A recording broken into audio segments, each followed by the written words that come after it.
Carbapenems are our third beta-lactam class, and like all beta-lactams, share the same molecular and cellular mechanism of action: irreversible suicide inhibition of PBPs, including transpeptidase, and blocking cell wall synthesis, causing the bacteria to lyse.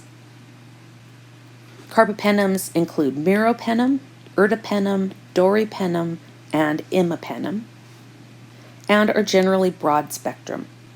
These have infrequent cross-allergy with xylins. They are not vulnerable to most beta-lactamases. Another important piece of information is that of the elimination of imipenem, and it has a really specific issue going on. Imipenem is renally eliminated, but within the kidney, it's inactivated. So very quickly, it's inactivated by the renal dehydropeptidases, specifically dihydropeptidase 1. So you're going to be able to recognize that whether we say renal dehydropeptidases or whether we say DHP1. The metabolites that are made by DHP1 from imipenem are nephrotoxic, and nephrotoxic enough that this is a really big problem.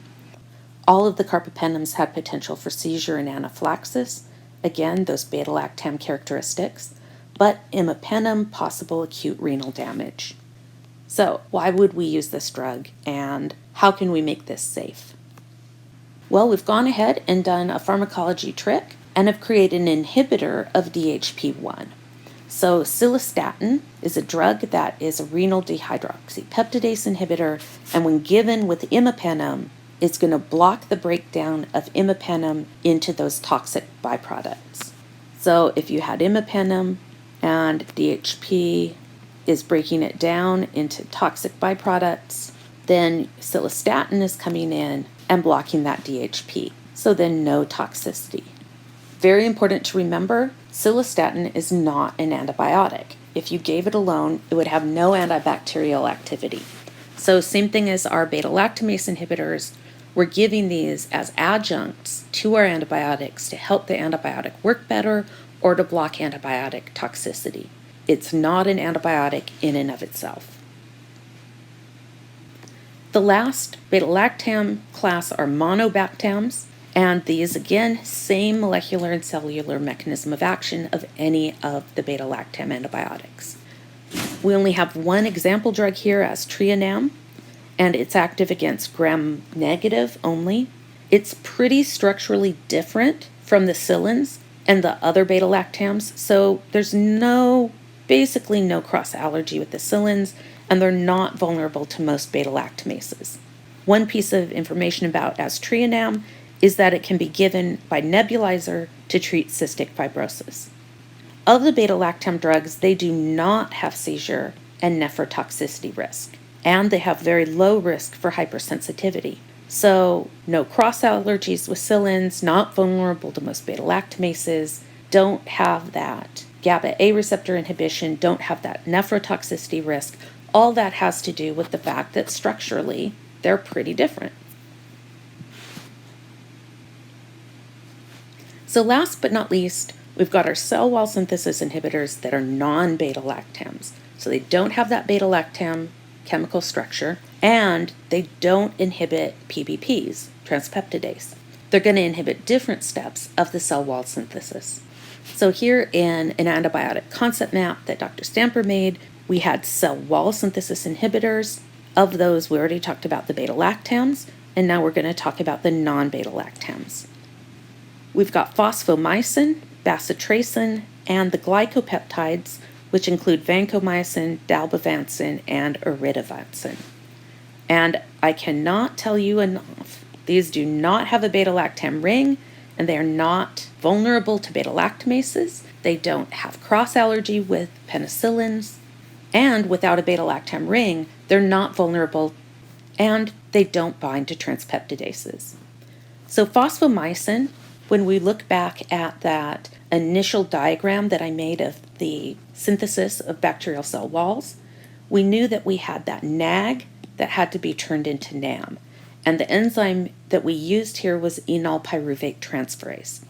Fosfomycin acts to block enol pyruvate transferase, So therefore, it blocks the formation of NAM from NAG, and you only have one of those carbohydrates. You never make NAM, you can't cross-link, so no cell wall. These are broad spectrum, and as far as they go for now, we're not really talking about any major adverse effects.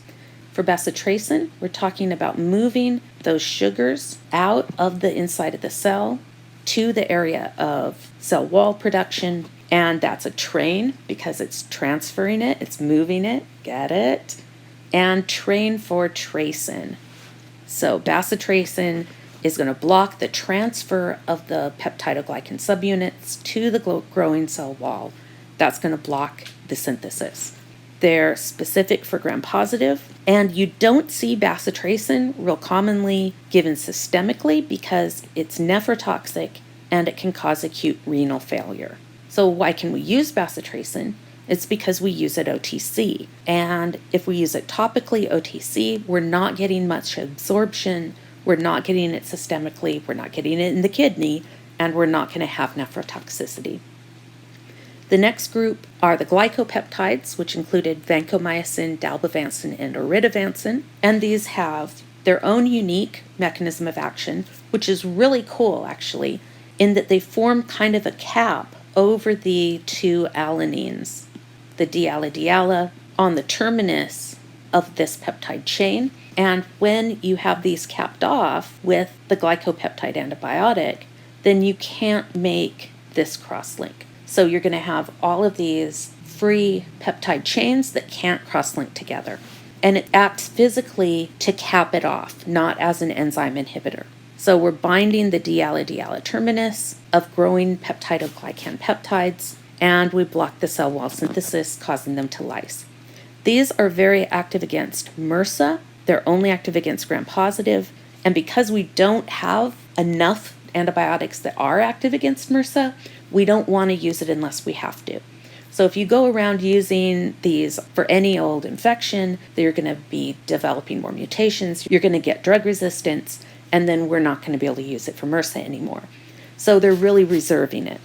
The way I remember the drugs and how they work is they're all VAN, so Oritavancin, Dalbavancin, and Vancomycin.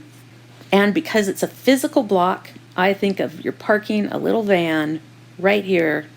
I know it's really stupid, but it's parking a van right in front of those dialas, and now transpeptidase can't get in there, it's blocked off, and you're not going to cross-link.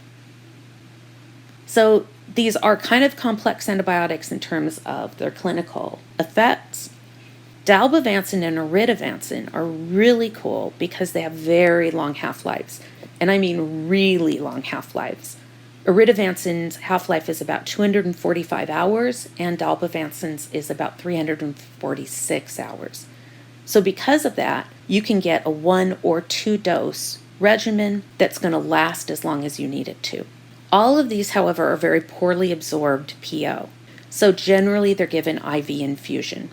A lot of drugs, when you have IV infusion, you can have reactions at the infusion site, and these are no different, but they have a fairly significant risk of phlebitis, and phlebitis means pain and inflammation of the vein.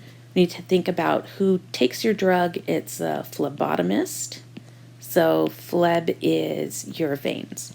It also has the risk of what we call red man syndrome, which really is that it causes intense release of histamine. So all of a sudden you release histamine in your body, you get that histamine-related capillary vasodilation and are itchy and red and flushed as a result. Vancomycin, as Dr. El-Barbary has talked about, is very toxic. So it has ototoxicity, that's ears, and nephrotoxicity, kidney. And to top it off, it has a very narrow therapeutic window. Because of that narrow therapeutic window, you're going to need dose monitoring and dose adjustments. Also, when given IV, Vanco seems to have a particularly high risk of creating superinfection, specifically infection with Clostridium difficile, which can be significantly problematic. And then Dalbavancin has a particular property in which it increases alanine aminotransferase enzyme levels, and we call those alt levels. Usually when your alt levels are high, that means you're getting hepatic damage. And so that's something that if your blood is being monitored, that's usually a warning sign. But in the case of Dalbavancin, for some reason, it's going to increase those enzymes, but in the absence of liver damage. So to summarize, we had the transpeptidase or PBB inhibitors, and those were all beta-lactams. We had penicillins. We had a lot of cephalosporins, and you do need to know the generations and the classes. We had carbapenems. We had monobactams, which remember looked the least like the penicillins, and so had less cross-resistance, cross-allergy, less susceptibility to beta-lactamases, and didn't have as many of the psyllin type of side effects, such as nephrotoxicity or seizures. Then we had the non-transpeptidase, non-PBP inhibitors. Again, remember that's the same thing. We had fosfomycin, glycopeptides, and bacitracin. So fosfomycin was the one that blocked the NAG to NAM synthesis. Bacitracin was the train, so it blocked the transport of NAG and NAM to the growing peptidoglycan cell wall. And you had the glycopeptides, which were the VANs, which parked in front of our diala and blocked the cross-linking of those peptidoglycan backbones.